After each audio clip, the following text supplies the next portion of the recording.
Glória a Deus. Mateus 21, 12. Diz assim o texto. Jesus entrou no templo e expulsou todos os que ali vendiam e compravam, e revirou a mesa dos cambistas e as cadeiras dos que vendiam pombas, e disse-lhes: está escrito, a minha casa será chamada casa de oração, vós, porém, fazeis dela um antro de assaltantes. O texto que nós vamos ler hoje, Mateus capítulo 21, verso 12.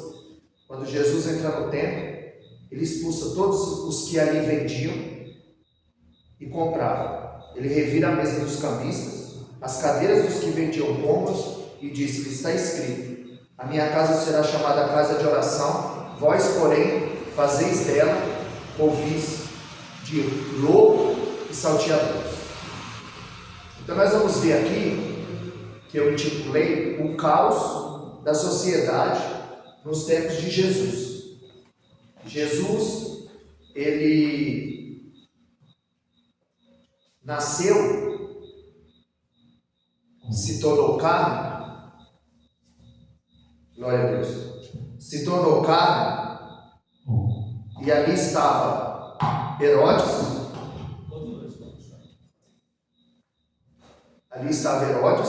que era o rei, estava Anás e Caifás, o sumo sacerdote da época.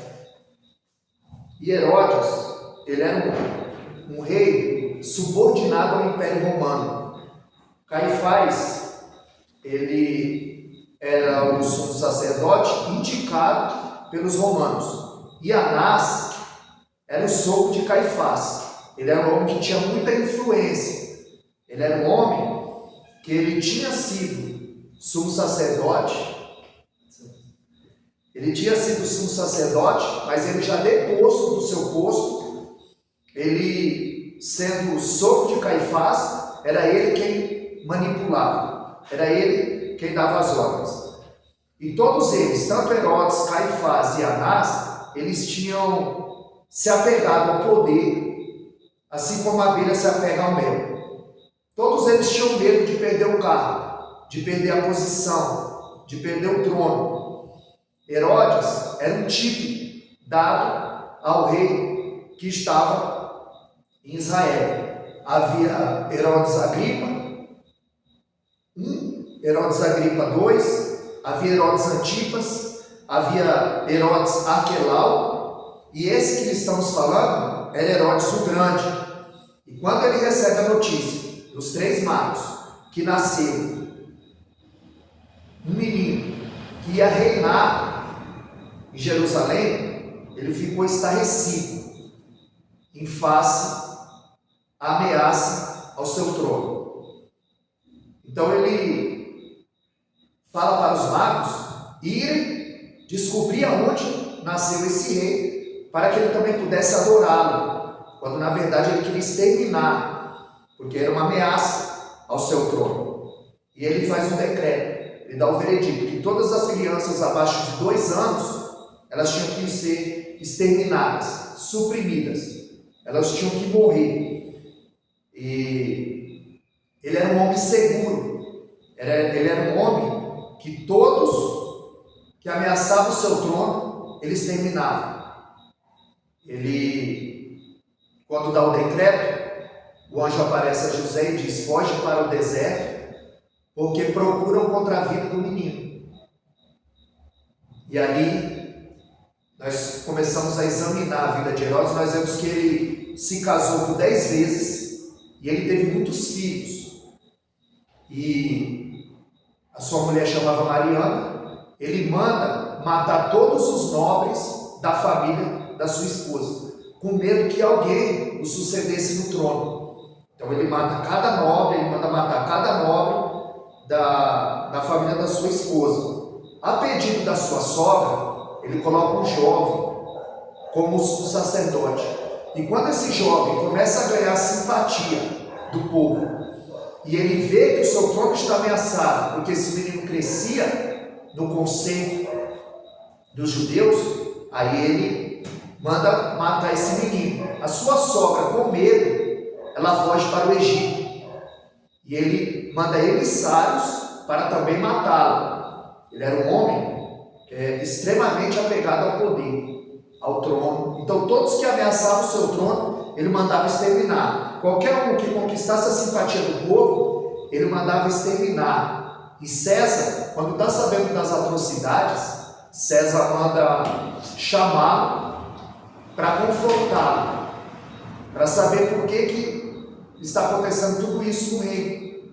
Porque Israel era subjugada por Roma. César, que era o imperador, é ele que indicava quem era o sumo sacerdote e o rei que estava a seu serviço. E quando ele chama para saber dessas atrocidades, antes dele ir, ele mata a sua mulher, Mariana, porque ele tem medo que ela conspire contra ele no trono. Então ele também manda executar sua mulher. E nesse inteirinho ele tinha mandado 2 filhos estudar fora de Israel, fora de Jerusalém. E a sua irmã Salomé, ela diz que quando eles viessem, eles estariam preparados para assumir o trono. Aí ele manda emissários e manda estrangular os seus 2 filhos, porque ele era um homem extremamente apegado ao poder. Ele não podia ver o trono ameaçado. E antes dele morrer, ele faz a sua irmã Salomé prometer que mataria um nobre de cada família dentro de Israel, porque ele queria que tivesse choro no seu funeral. Esse era o homem que estava governando quando Jesus nasceu. E quando Anás e Caifás entram em cena, a primeira vez aparece em Lucas no capítulo 3 e no verso 2. Sendo Anás e Caifás, o sumo sacerdote, veio a palavra de Deus a João no deserto. Lucas capítulo 3, verso 2. Sendo Anás e Caifás, o sumo sacerdote, veio a palavra de Deus a João no deserto. E o que a palavra estava fazendo no deserto? É quando a liderança não tem compromisso com a palavra. É quando os líderes não têm compromisso com a palavra. Aí a palavra fica esquecida. Quando nós lemos 1 Samuel capítulo 3, verso 1, a Bíblia diz que a palavra de Deus, ela era escassa, ela era rara, e as visões não eram frequentes. Por isso que Ana faz um voto ao Senhor, porque Ana percebeu que não era só ela que era estéril, ela percebeu que a terra também era estéril, que estava faltando obreiros, que estava faltando homens e mulheres de Deus. Então ela faz um voto: se o Senhor me der um filho, eu darei para a obra. E Samuel, ele foi fruto de uma oração. O seu nascimento foi um milagre, porque a sua mãe não gerava. E através da oração, ele foi gerado. E os grandes homens de Deus, eles nasceram de mulheres estéreis, tiveram um nascimento quase que impossível, e se tornaram grandes homens de Deus. Agora, recentemente, eu preguei no sábado sobre Saul e Davi, e foi justamente isso. Por que levava o nome de Samuel esse livro? Porque fala do seu nascimento, que foi um milagre, fala do seu ministério. Ele foi um homem de caráter ilibado, um homem onde não teve mácula, não teve mancha no seu ministério. E a palavra de Deus era escassa, era rara. Então Deus atende o voto de Ana, porque ele precisava de alguém para fazer a diferença na terra. Se o povo de Deus ele fosse obediente, o livro de Juízes não estaria na Bíblia, que era uma teocracia, era Deus regendo o povo através dos profetas. Quando Deus levantava o profeta, o povo prosperava. Mas quando esse profeta morria, ou esse juiz, aí o povo perecia novamente. Então é por isso que a palavra de Deus ela era rara e ela era escassa, porque os homens eles tinham cargos, mas eles não tinham a autoridade de Deus. E quando nós vemos em Provérbios 29, 18, a Bíblia diz que sem profecia o povo se corrompe. Profecia aqui não é eis que te digo e eis que te falo. Profecia aqui é ensino. É o culto que nós estamos tendo hoje, é o culto de ensino. E por que a palavra era rara? Porque não tinha ninguém para fazer a diferença. Porque no culto de ensino, eles querem pular, eles querem sentir. Eles não querem um culto racional que o Paulo falou. Porque crer, John Stott tem um livro chamado Crer é Pensar. Então, Provérbios 29:18, sem profecia o povo se corrompe, é sem ensino, é sem a palavra, o povo se corrompe. É igual Provérbios 8:17, que a gente ouve muito. Eu amo os que me amam, os que de madrugada me buscam, cedo me acharão. Madrugada aqui não tem nada a ver com tempo. Madrugada aqui é pressa. É a mesma palavra de 2 Timóteo 2,15. O obreiro procura apresentar-te a Deus. Aprovado, que não tem que se vergonhar que maneja bem a palavra. Procura. Tiago 1,19. A Bíblia diz: todo homem seja pronto para ouvir e tardio para falar. Essa palavra pronto. Quando nós vemos em João 4,23 que o Pai procura verdadeiros adoradores, então essa palavra procura de João 4,23, essa palavra pronto de Tiago 1,19, essa palavra procura de 2 Timóteo 2,15 e essa palavra madrugada de Provérbios 8,17, ela é a mesma palavra no grego, é táxi. Quando você está com pressa, você pega um táxi. Hoje é Uber, né? Mas essa palavra no grego é táxi, é pressa.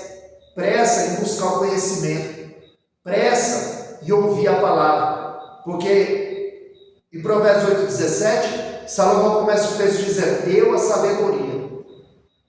Lá no verso 12, do capítulo 8, no verso 12 de Provérbios, ele diz: eu a sabedoria. Ele personificou a sabedoria. Então ali não tem nada a ver com o tempo. Ali é pressa para buscar o conhecimento de Deus. Então, o que estava acontecendo? Os homens tinham cargos, mas eles não tinham a autoridade de Deus.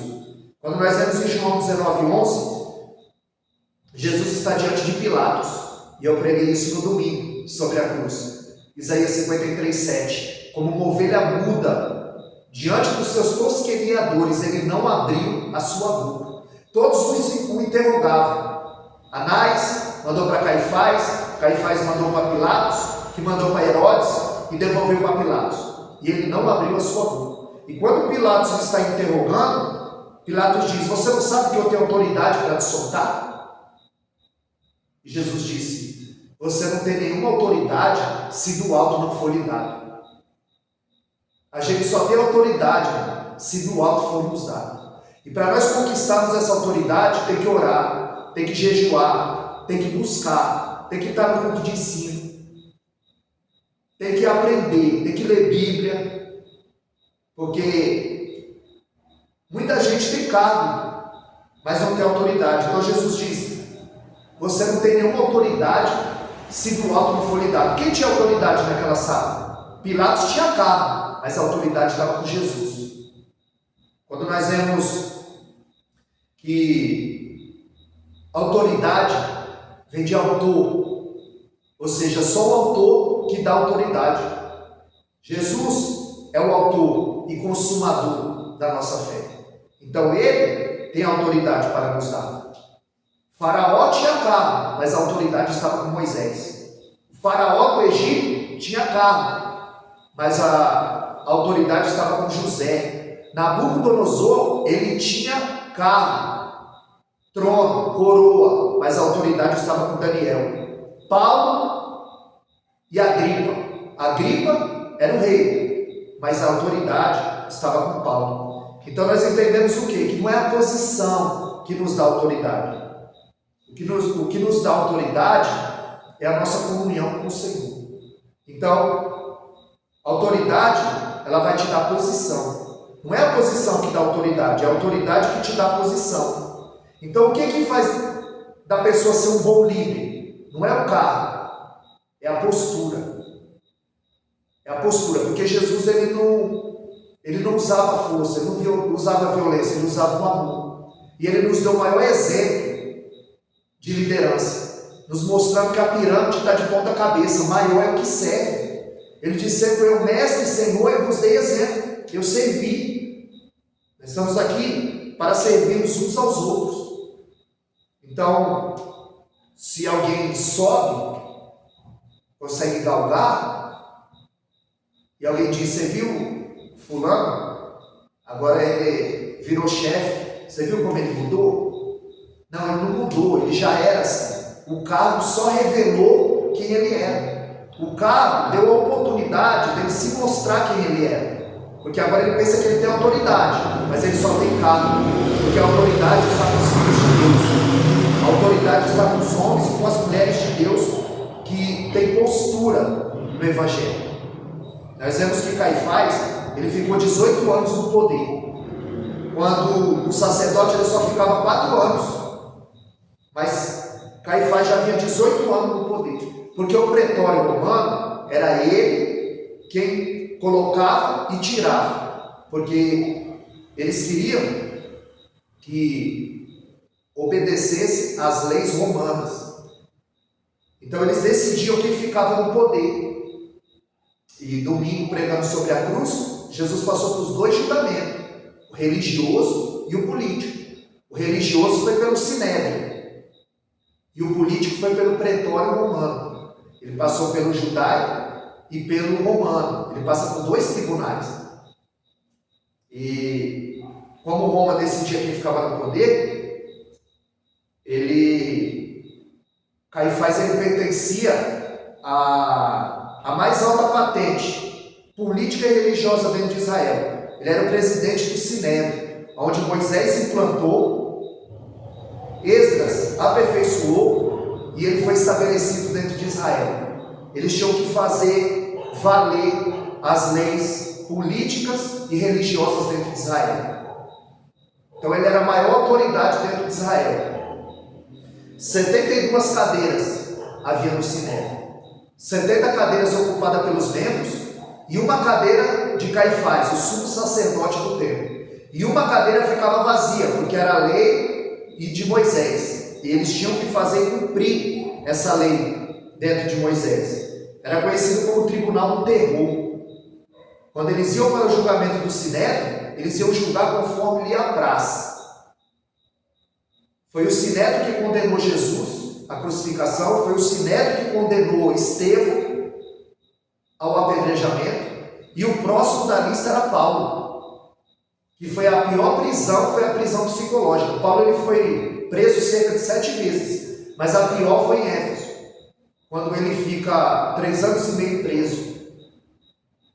E o Sinédrio queria a sua cabeça, ele sabia. Tanto que ele fica 3 anos e meio numa cela escura. Quando ele sai vedado, para não ofuscar sua visão. E ele vai para a casa de Filemão, a qual ele preparou.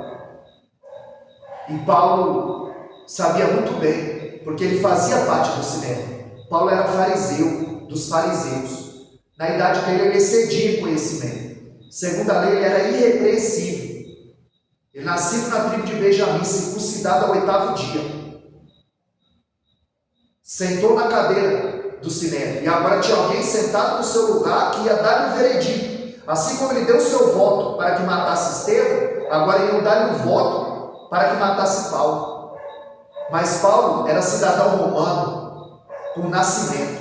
E outros era por muita valia que se comprava a cidadania romana. Então Paulo, sabendo que o Sinédrio queria a sua cabeça, ele apela para Roma. Para Roma você quer ir, para Roma você vai.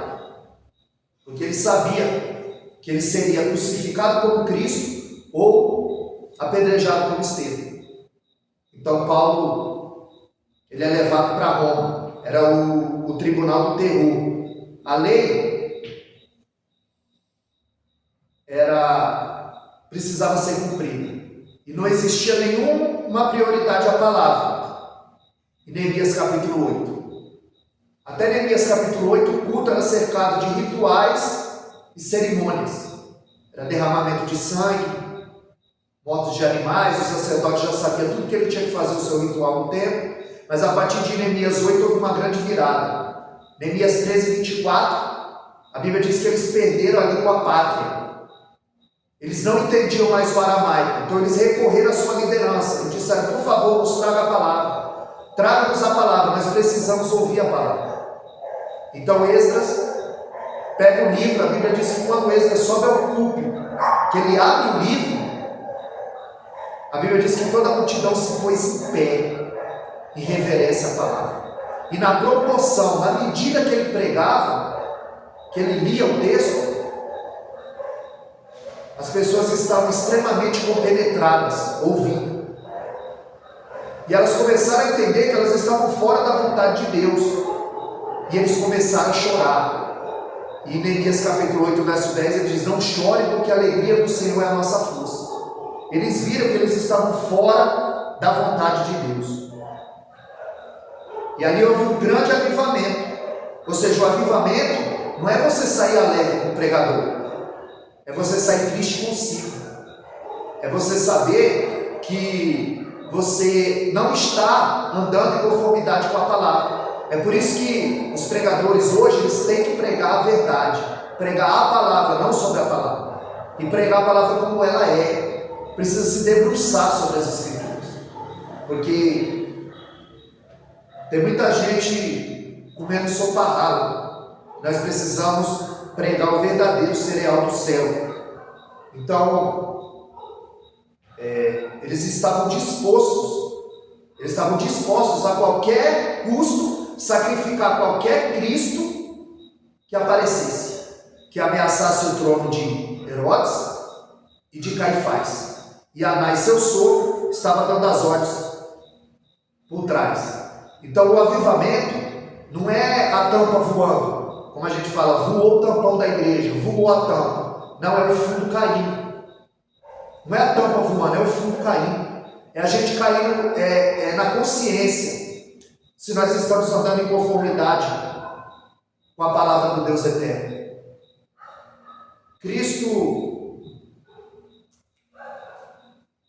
ele vai ser julgado por esse sinédrio. Sinédrio esse que era corrompido. A arqueologia descobriu, na casa de Anás e de Caifás, que haviam tanques para purificação. O que estava acontecendo? Aqueles dias os sacerdotes, eles estavam fazendo fortunas com os rituais, manipulando sacrifícios realizados no templo. Eles moravam no melhor bairro, em casas luxuosas, e no dia das festas a cidade ficava apinhada, as festas anuais, triplicava de gente na cidade, no bairro. E todo judeu fora de Jerusalém, ele tinha que vir para o dia da festa. Ele tinha que vir para o templo. E eles eram obrigados a se purificar nos tanques que havia ao redor do templo. Porque eles tinham, como eram impuros. E os sacerdotes, através das suas leis orais, eles persuadiam, provavam ao povo que o povo precisava se purificar. E o que eles estavam fazendo? Eles estavam mostrando o pecado e vendendo o perdão. E um desses tanques era o tanque de Betesda, onde havia muitos coxos, cegos, paralíticos, mancos. Havia vários tanques para purificação. E eles estavam mostrando o pecado e vendendo o perdão. E era um desaforo à sociedade, pois havia muitos pobres, muitos cegos, muitas viúvas.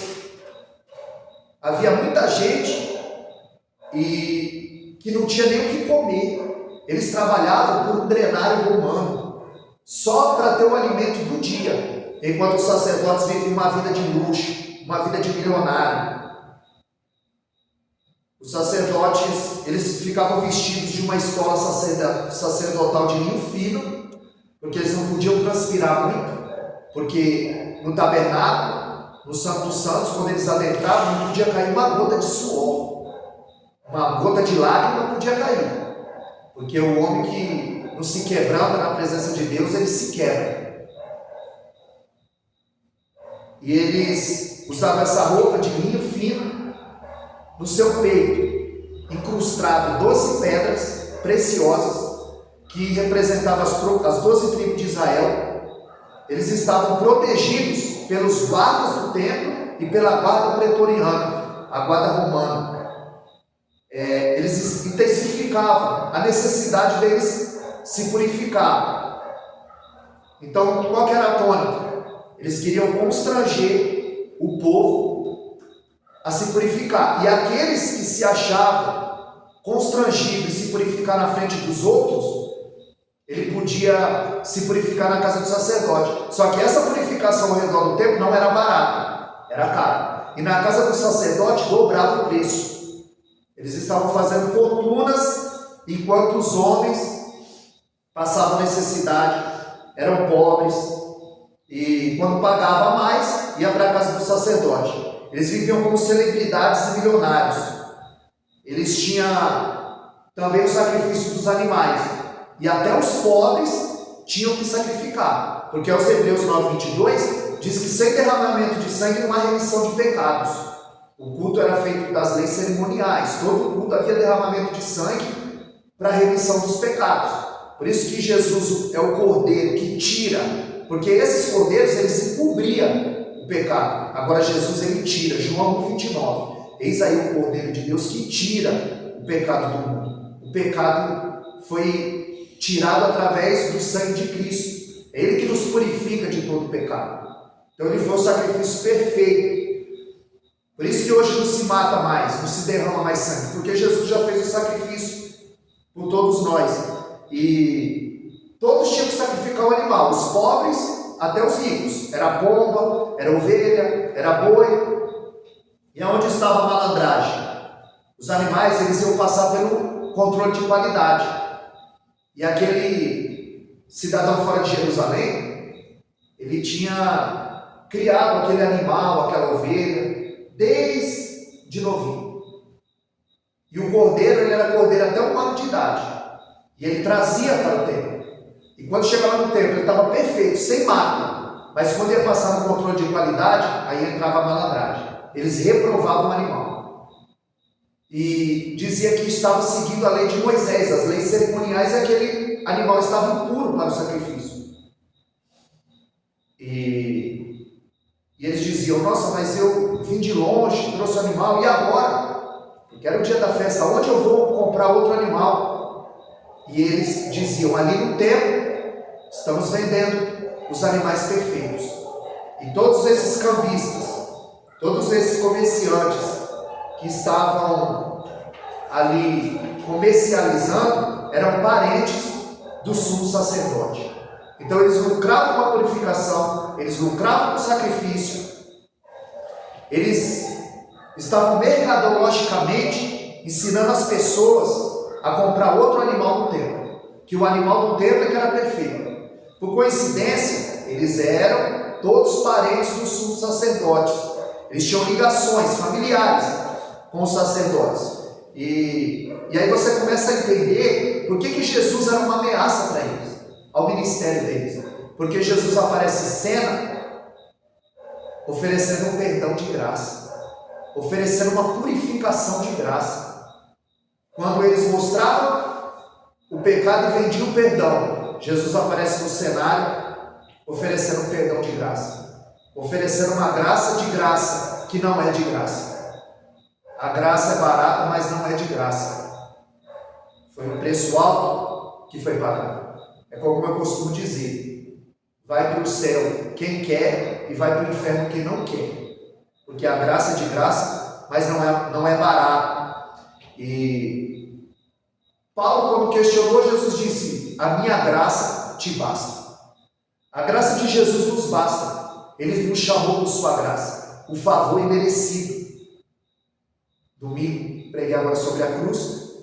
A causa do amor não está em você, está nele. Independente do que você fizer, Deus não muda o sentimento dele por você. E nada do que nós fizermos vai surpreender o nosso Deus.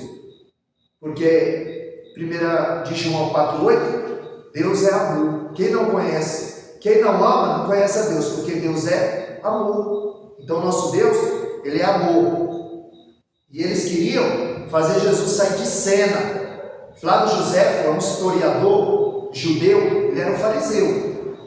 Mas ele foi em loco, ele foi uma testemunha ocular de tudo que aconteceu nos tempos de Jesus. E ele nos informa que um único dia foram sacrificados mais de 250 mil cordeiros no dia da festa em Israel. Eles lucraram milhões, era uma vergonha à sociedade, era um desaforo àquela sociedade, porque todos sabiam, mas quem ia bater de frente com o sistema?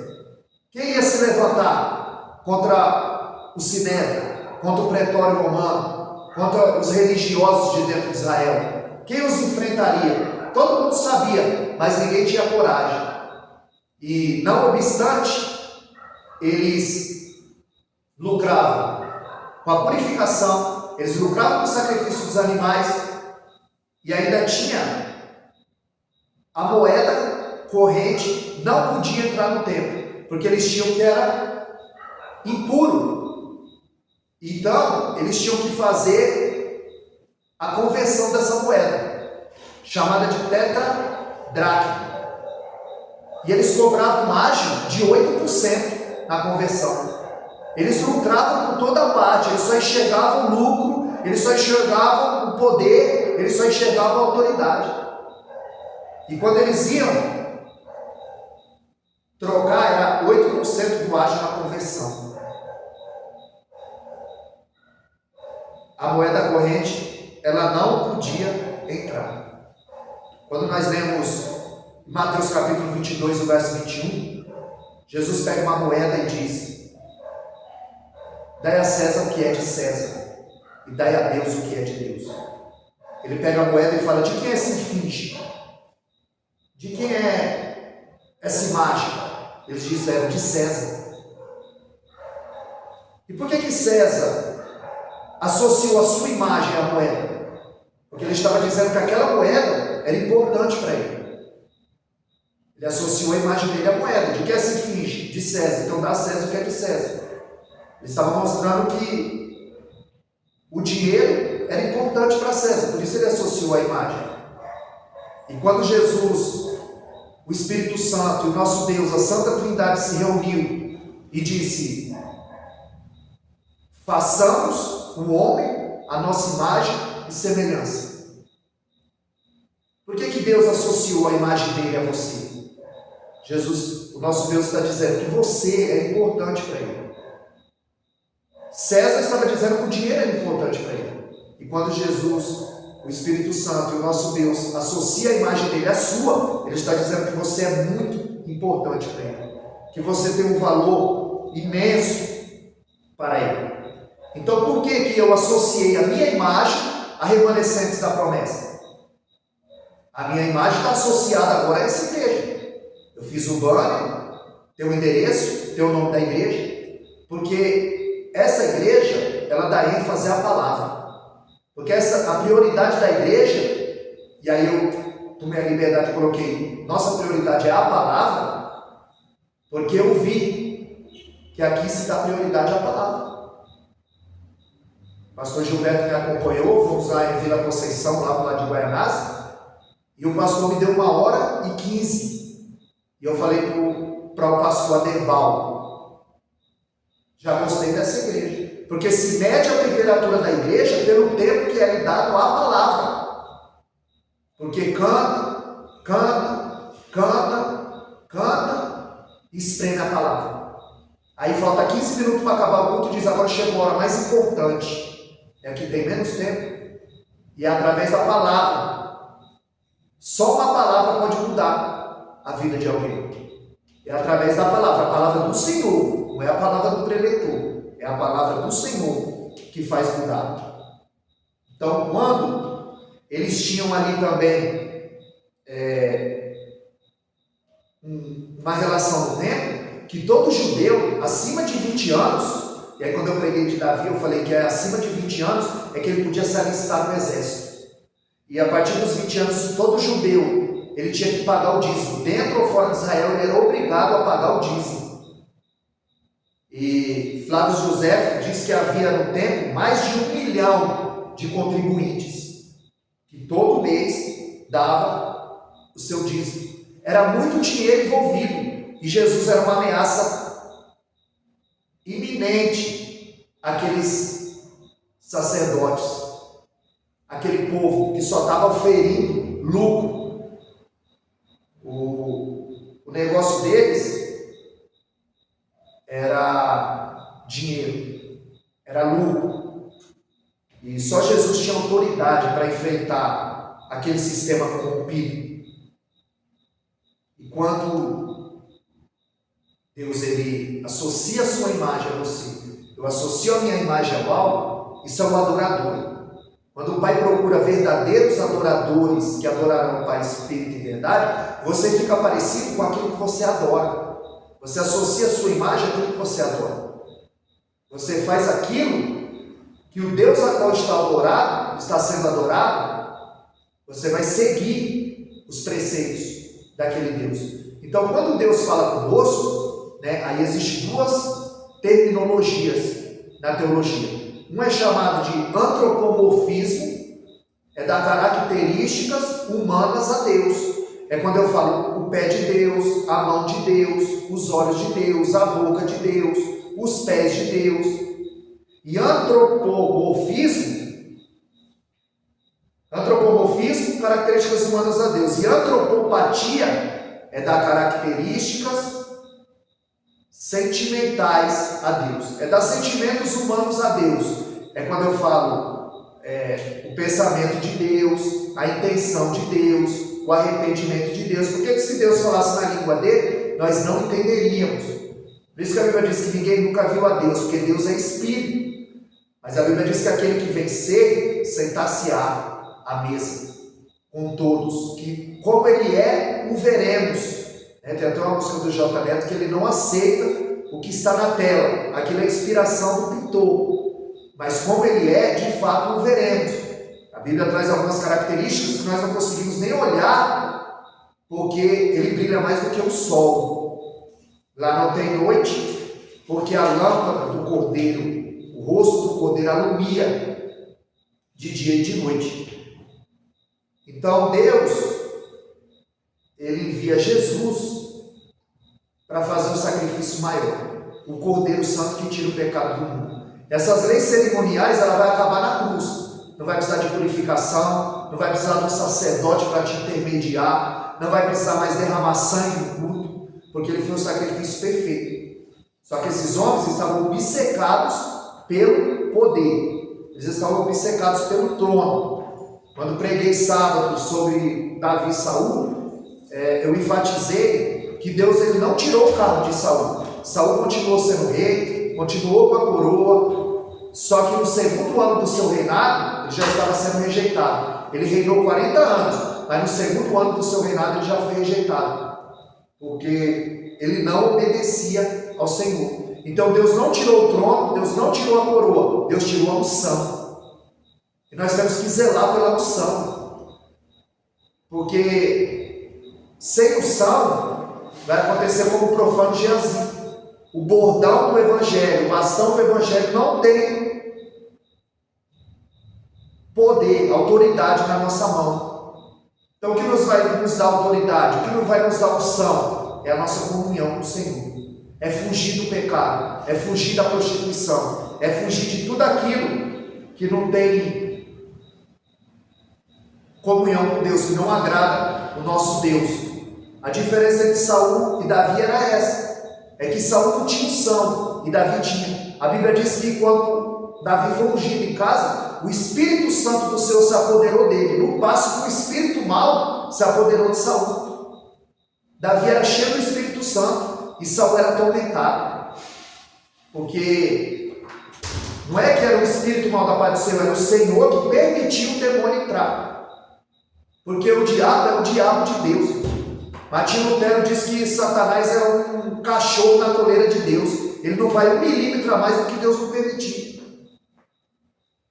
Porque tudo está sob o comando do nosso Deus. Agora Saul cai e quer segurar o trono, quer segurar a coroa. E quando Davi cai, ele ora: Senhor, não retira de mim o teu espírito.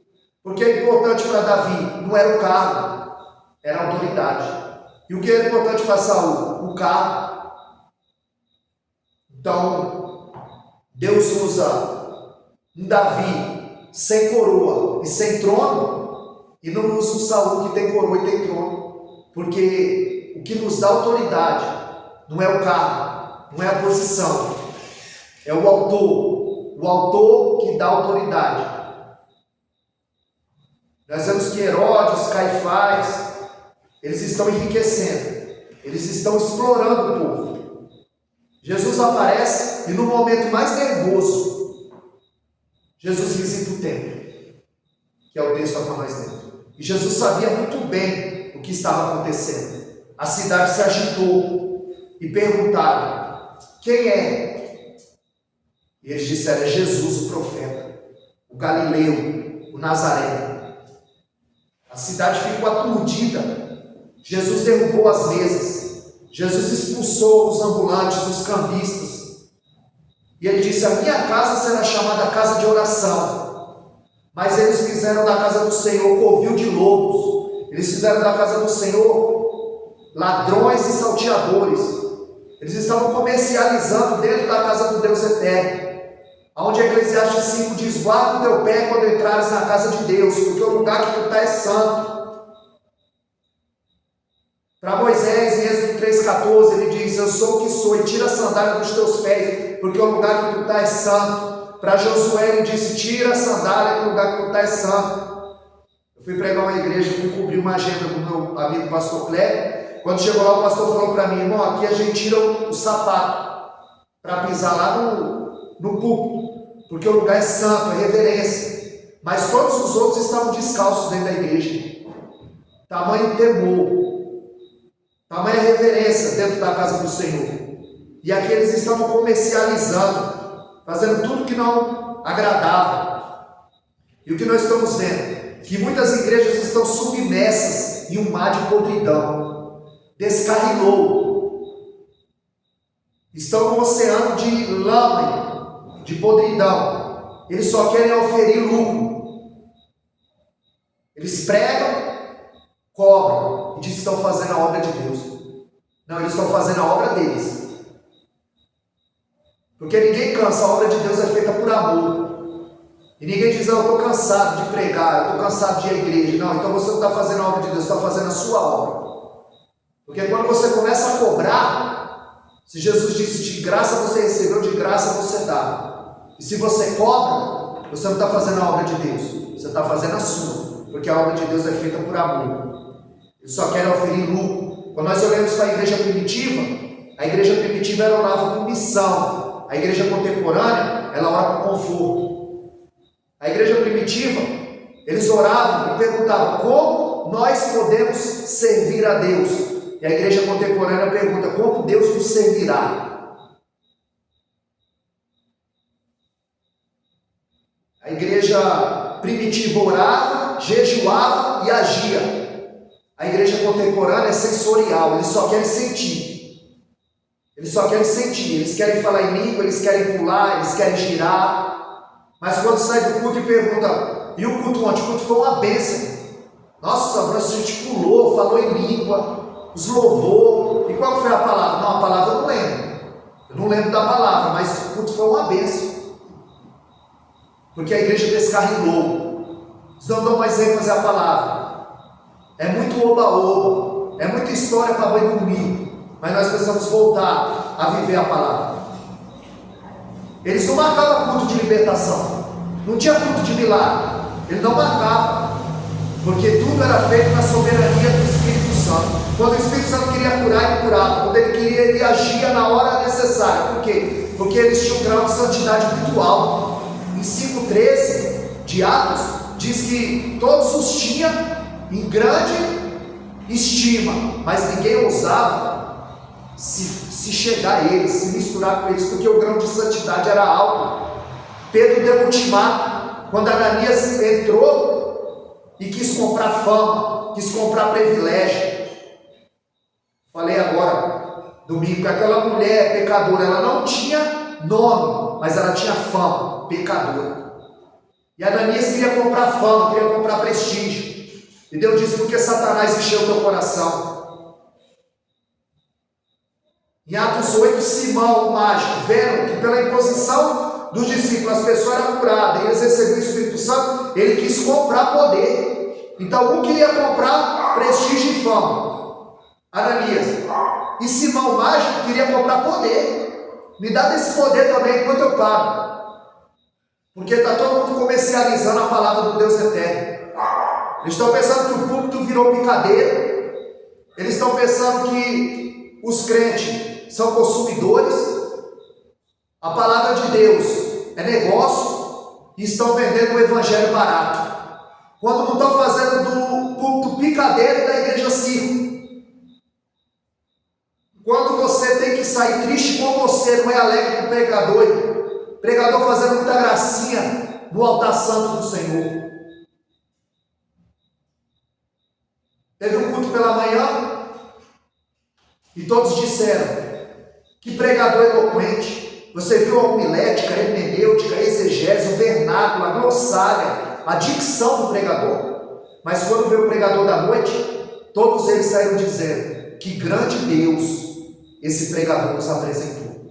Porque quem tem que aparecer é Ele. Jesus que tem que aparecer. É o nosso Deus que tem que aparecer. Não é o pregador. Por isso, Jesus fez uma faxina dentro do templo. Ele virou as mesas. Ele colocou todo mundo para correr. Porque a casa de Deus é casa de oração, irmão, não é casa de comércio. Não é para vender evangelho barato. É para vender um evangelho genuíno. Porque o preço que ele pagou foi caro. Preço de sangue. Enviou o seu filho para morrer por mim e por você. Para que hoje nós pudéssemos ter vida e vida em abundância. Ele sofreu para que as nossas fossem aliviadas. Ele chorou para que nós pudéssemos sorrir. Jesus, ele faz uma faxina no templo.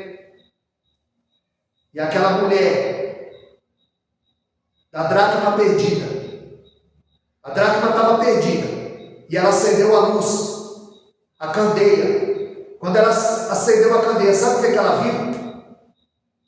A mulher perdeu a dracma e a Bíblia diz que ela acendeu a candeia. Você sabe o que ela viu? Ela viu que a casa estava suja. E a Bíblia diz que ela varreu diligentemente, porque a casa estava suja. O avivamento é quando nós começamos a enxergar quando a casa está suja. Não é pular, não é girar, não é gritar, não é falar em língua, é colocar a vida em ordem.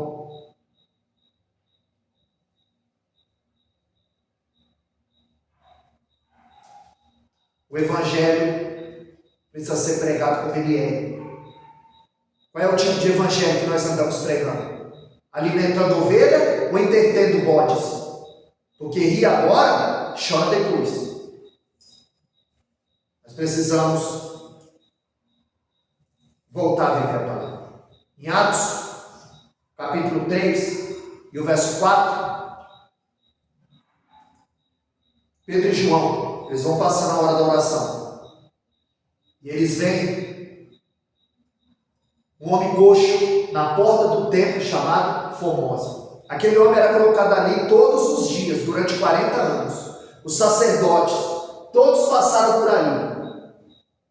E aquele homem sempre esteve ali. Mas quando Pedro e João, eles vêm passando, a hora da oração, ele para e diz: olhai para nós.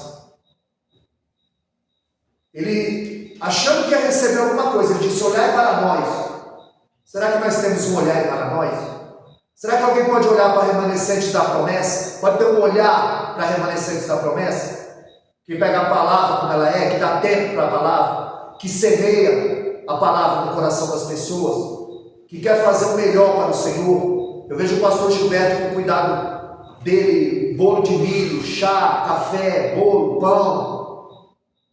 Até isso os irmãos comentam, aquele bolo de milho é uma delícia.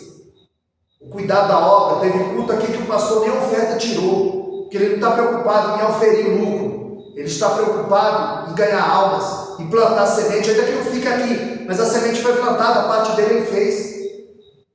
É por isso que a minha imagem está associada a remanescente, porque tem palavra, porque tem compromisso, e Deus sabe de todas as coisas. Aquele homem era colocado todos os dias. E ele, esperando receber alguma coisa, ele disse: eu não tenho prata nem ouro, mas o que eu tenho eu te dou. Levanta e anda em nome de Jesus. Receba saúde em nome de Jesus. E estendendo a mão, a Bíblia diz que firmou-lhe os pés. 40 anos, na mesma situação, desde nascença. Atos 3,4: olhai para nós. Será que nós temos um olhar para nós? A igreja não tinha prata nem ouro, mas tinha autoridade. E hoje nós estamos vendo a igreja com muita prata, muito ouro, mas é autoridade. Será que a igreja ainda tem autoridade? Por que os milagres não acontecem mais? A falha está em quem? Em nós. Porque o poder não estava em João, o poder não estava em Pedro, o poder estava no nome de Jesus. E sem santidade, o bastão do evangelho não tem poder na nossa mão. Como o profano Geazi. Eliseu dá o bastão, o bordão, diz: vai lá, encosta no menino, o menino vai reviver. Ele chega lá, encosta, o menino não revive. O problema era o bastão? Não, era quem carregava o bastão. Não tinha santidade, não tinha compromisso. Quando ele volta, Eliseu ainda o confronta, como Deus confrontou Adão. Ele entra no templo saltando e louvando. E o que me chama a atenção é o verso 12 do capítulo 3. Porque em Atos 3:4 ele diz: olhai para nós. E quando eles entram no templo, junto com esse homem, saltando, pulando, quando eles entram no templo, todas as pessoas correm, estão atônitas, estão estarrecidas, porque que aquele homem agora está em pé. Se 40 anos ele vivia na mesma situação, agora ele está em pé, ele entra saltando e pulando dentro do templo. E quando lhe perguntam o que aconteceu, e todos vendo Pedro e João, a multidão corre para eles.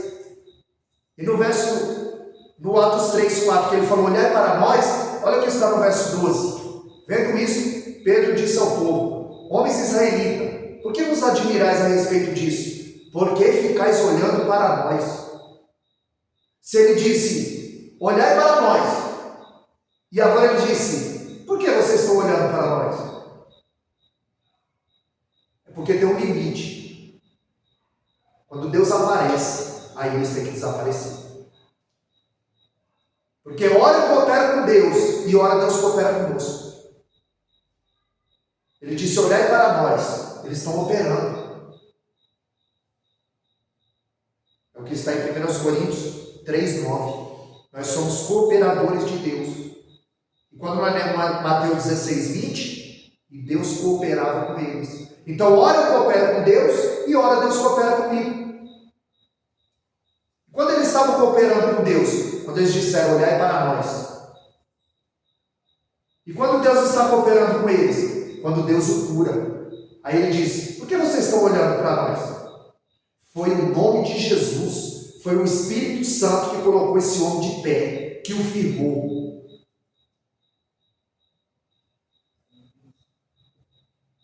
Deus, ele tem essa autoridade para nos dar.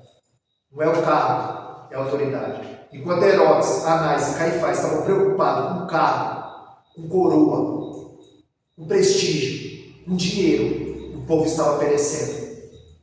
Nós precisamos fazer a vontade do Deus eterno. Eu vou parar por aqui. Eu não vou estender mais, para não cansar os irmãos.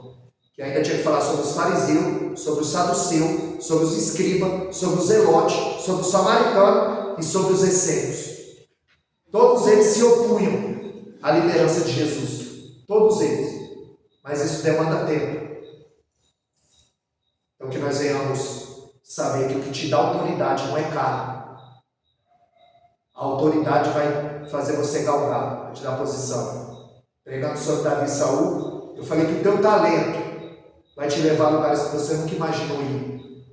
Porque Davi, de um simples apacentador de ovelha, pastor de ovelha, fazendo o trabalho denegrido dentro de Israel, ele vai para o palácio. Saul tinha na mão uma lança e Davi tinha na mão uma harpa. É com as ferramentas que você tem que Deus vai bradar na sua vida. Deus vai te usar. E cada um tem sua ferramenta. É só pedir para Deus afiar as ferramentas, para que nós possamos continuar fazendo a obra de uma maneira especial. Amém, amados? Eu só agradeço a oportunidade. As mãos. Glória a Deus.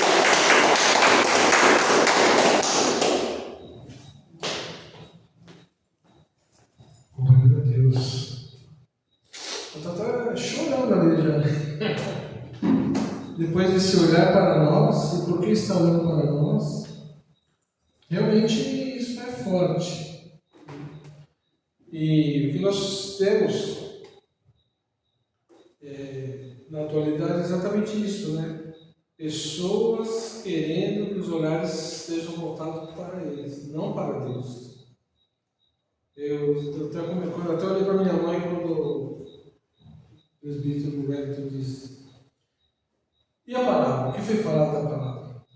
Porque muitas vezes eu falo para minha mãe, ficamos discutindo sobre a palavra, né? A palavra falou, a palavra. E falamos assim: será que todo mundo prestou atenção na palavra? A importância da palavra. Eu sempre falo, eu não quero aparecer, eu quero que Deus apareça. Eu quero que a manifestação de Deus esteja aqui nessa igreja. Eu quero que o conhecimento da palavra esteja nessa igreja. Eu não quero aparecer, eu quero ficar nos bastidores. Porque eu quero diminuir e que Deus venha crescer nas nossas vidas. Amém? Se coloque de pé, vamos orar.